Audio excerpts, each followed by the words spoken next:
Okey, bismillahirrahmanirrahim. Assalamualaikum warahmatullahi wabarakatuh. Selamat sejahtera. Okey, kita bertemu lagi dalam Ramadan yang ke-8. Okey, untuk topik seterusnya. Kita dah selesai saya ulang balik kan.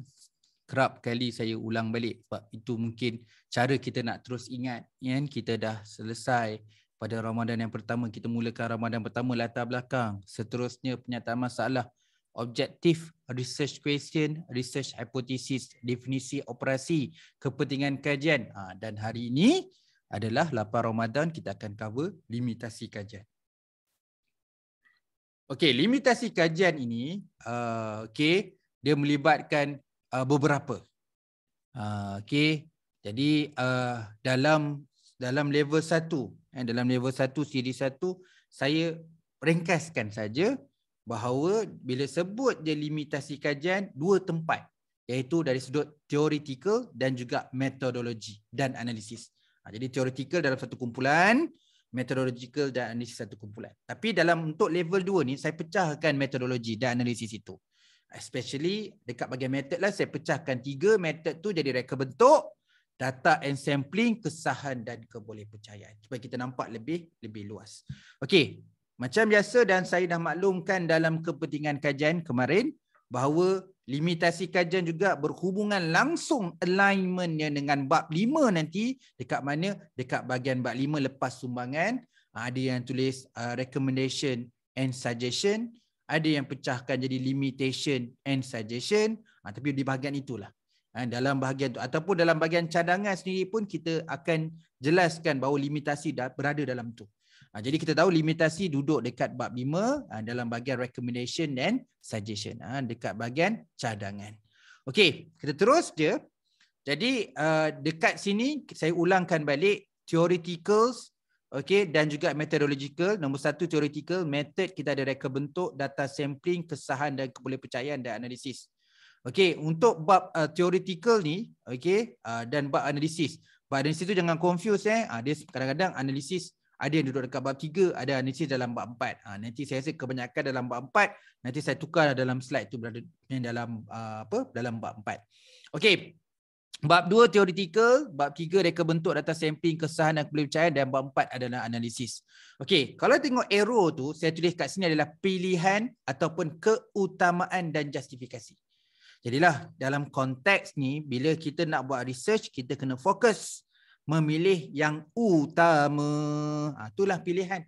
Pilihan yang utama, pilihan yang penting, yang paling tepat bagi menjawab kita punya objektif, research question dan hipotesis. Namun, dalam membuat pilihan keutamaan itu, justifikasi harus diberi. Sebab tu saya tulis pilihan, keutamaan dan justifikasi di setiap anak panah itu. Okey, kita mulakan dengan nombor 1 di bahagian bab 2. Okey, theoretical. Okey, kita ada teori. Okey, kalau bincang tentang topik kajian ni, kita merujuk kajian-kajian lepas, banyak teori digunakan. Okey, kita nak buat kajian tentang XYZ. Ada teori A, ada guna teori B, ada digunakan teori C, ada guna teori D. Jadi kita kena buat pilihan. Yang mana yang paling relevan? Okey, mungkin kita tak gunakan semua teori. Jadi disebab itu bila kita tak gunakan teori yang banyak tu, so kita ada limitasi. Dalam kajian ini hanya menggunakan teori. Itu dia. Haruslah bincangkan dalam kajian ni limitasi. Sebab tu kadang-kadang limitasi ni dia punya pair adalah scope. Scope and limitation. Jadi bila cerita limitation ni sedikit sebanyak kita nampak ke arah scope. Bila cerita pasal scope akan explain juga limitasi. Sebab tu ada setengah universiti format dia scope and limitasi. Okey, dari segi limitasi dari sudut teori and prinsip, konsep. Okey, kedua adalah kita punya construct, kita punya pemoleh ubah, faktor dan tema. Kita tak boleh study semua. Okey, kalau kita himpunkan semua faktor yang kita nak kaji oleh researcher yang lepas, ada 40 lebih. Katalah 45. Banyak tu kita nak gunakan 45. Kalau gunakan instrumen soal sidik, jenuh lah orang nak jawab soal sidik tu banyak sangat. Okey, begitu juga instrumen kualitatif, katakan temu bual, banyak temu bual yang nak ditanya. Jadi dalam research wujud limitation. Yang perkara pertama adalah theoretical. Yang berada dalam bab 2, aspek teori, konsep dan juga kita punya pemoleh ubah, konstruk ataupun tema. Okey, stop. Dan limitasi, pilihan keutamaan harus dipilih bersertakan dengan justifikasi. Perkara kedua kita masuk metodologi. Metodologi yang pertama adalah research design, reka bentuk. Okay, reka bentuk ni, contohlah saya ambil satu scholar, nama dia Saunders. Saya suka Saunders sebab dia detail sikit. Dia kat situ ada falsafah, dia ada filosofi. Yang kedua ada pendekatan, dia panggil approach. Yang ketiga dia panggil pilihan atau choice. Lepas tu yang keempat dia ada research strategy. Lepas yang kelima ada time horizon. Dari segi tempoh masa, sama ada longitudinal ataupun cross sectional. Yang kelas sekali adalah teknik. Teknik dia. Jadi dalam research ni dia ada falsafah, kita ada falsafah, ada pendekatan, ada pilihan, ada strategi penyelidikan, ada tempoh masa dan juga teknik. Di situlah kena dibincangkan dalam reka bentuk. Di situlah membezakan kita dengan lain. Di situlah kadang-kadang kemampuan kita tak boleh nak buat semua. Jadi wujudnya limitasi. Jadi limitasi yang kedua, yang seterusnya adalah reka bentuk penyelidikan. Okey? Okey, perkara yang ketiga, pastikan dalam proses kitaran ini pilihan tetap menjadi keutamaan dan disertakan dengan justifikasi. Saya hanya menggunakan kajian ini menggunakan kualitatif kerana kajian ini menggunakan kuantitatif kerana kajian ini menggunakan strategi penyelidikan survey. Ini kerana survey adalah, jadi semua kena bagi dengan justifikasi. Next adalah aspek data and sampling.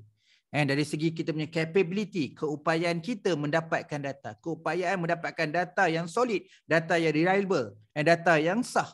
Okey, jadi kita macam mana pula sampling? Kajian ini wujud limitasi, kita tak boleh kaji semua. Okey, kita ada purposive dia, ada teknik sampling, kita ada purposive, kita ada snowball, kita ada convenience, kita ada quota. Apa lagi? Kita ada volunteer. Untuk satu lagi yang rawak, kita ada strata, kita ada stratified. Kita ada systematic, kita ada apa lagi? Cluster. Okay? That this method of sampling pun sangat penting. Sampling ni bila sebut dia adalah populasi. Lepas tu sebut sampling. Kat sinilah kita bincang sampling teknik. Sampling frame dulu. Sampling frame, sampling teknik, sampling size. Okay, semua tu instrumen populasi persamplan tu harus memberi aspek yang penting juga dalam kita menjelaskan kita punya limitasi kajian. Kita tak mampu buat semua. Sebab tu kat sini di bahagian metodologi sangat penting. Perkara kedua lepas research design adalah data and sampling. Perkara seterusnya adalah kesahan dan kepercayaan. Saya suka bahagian ni. Kadang-kadang bila kita mengaji, kita cover sebanyak mungkin. Jadi macam-macam. Scholar ni cadangkan kesahan ada 5. Ada scholar ni kata 6. Kata 4. Ada scholar ni kata 3. Bila 3 ni ramailah follower dia. Ramai pakai 3. Jadi kat sini panel akan tanya, kenapa kita pakai 3 je? Kenapa tak pakai 4, tak pakai 5, tak pakai 6? Okey, ada setengah juga mengidentifikan aras. Oh, bolehlah pakai 3 ni level degree. Kalau master kena pakai 4 atau 5. Kalau PhD kena pakai 6. Ada juga penilai yang bagi komen tulis bahawa untuk level PhD kesahan dia kena lebih rigorous. Kena lebih meluas. Jadi kita kena tengok bagaimana kita punya research ni ada limitasi dekat bahagian kesahan, dekat bahagian validity dan juga bahagian kebolehpercayaan. Okey, perkara itu pun harus dibincangkan. Jadi dalam bahagian metodologi ada 3 perkara, research design, data and sampling, kemudian adalah validity dan juga reliability. Perkara yang terakhir, biasa saya pairkan, iaitu metodologi dan analisis. Begitu juga analisis. Okey, analisis yang kita nak gunakan dalam penyelidikan ni mungkin banyak option. Elok daripada manual, semi manual, elok pada gunakan teknologi, gunakan software perisian. Jadi setiap kegunaan formulasi dan perisian itu juga berbeza-beza antara penyelidikan satu antara penyelidikan yang lain. Jadi kita tak boleh membuat semua. Jadi mungkin dalam kajian kita dari segi aspek kemampuan kita, capability kita, ada yang kita laksanakan kaedah ini. Jadi kaedah lain yang kita tak boleh gunakan. Jadi dalam kes ni, dalam membuat pilihan kita ada banyak option. Okay, jadi kita kena pilih yang terbaik, yang paling utama, yang paling sesuai untuk jawab objektif. Jadi wujud kos lepas. Jadi kita kena juga disertakan argument justifikasi supaya justifikasi kita meyakinkan bahawa pilihan kita itu terbaik. Okey, saya rangkumkan balik semula kesimpulannya. Kita ada 5 perkara iaitu theoretical, reka bentuk, data sampling, kesahan, kebolehpercayaan dan analisis. Secara detail, teori, prinsip, konsep. Nombor 2, konstruk pemulih ubah faktor tema. 3, falsafah dan pendekatan. Yang keempat, pemilihan dan juga strategi penyelidikan. 5, masa dan teknik. Ke-6, instrumen. 7, populasi dan persamplan. Ke-8, kesahan. Ke-9, kebolehpercayaan. Ke-10, formulasi dan juga perisian. Ingat, bila buat limitasi, kita kena buat pilihan. Pilihan itu adalah yang terbaik, yang utama dan yang penting, yang paling relevan. Namun kita tetap kena tulis justifikasi supaya meyakinkan supervisor dan penilai. Okey, jadi semalam kita buat kepentingan kajian, hari ini buat limitasi kajian. Kedua-duanya adalah bahagian yang kita tulis di dalam bab 1, kita tulis jangkaan, dan benda ni kena selarikan dalam bab 5 di bahagian sumbangan dan cadangan juga. Macam yang saya jelaskan sebelum ni, bahawa bab 1 ni adalah perkenalan kepada bab lain. Okey, esok sangat penting. Apa yang kita dah cover dalam latar belakang, penyataan masalah, objektif, question, hipotesis, definisi, kepentingan dan limitasi, saya rangkumkan dalam satu lagi aspek supaya kita lagi kuat pemahaman kita, iaitu dalam konteks tips. Macam mana saya akan buat nama dia total alignment dan juga tip menulis bab 1 dengan baik. Okey, kita jumpa lagi keesokan hari Ramadan yang ke-9 untuk topik total alignment dan juga tip menulis bab 1 dengan baik. Mohon maaf jika ada sebarang kesilapan, kesalahan saya dalam menyampaikan ilmu ini. Semoga kita dapat manfaat ilmu ini untuk memantapkan pengetahuan kita dalam membuat research dan juga kehidupan seharian.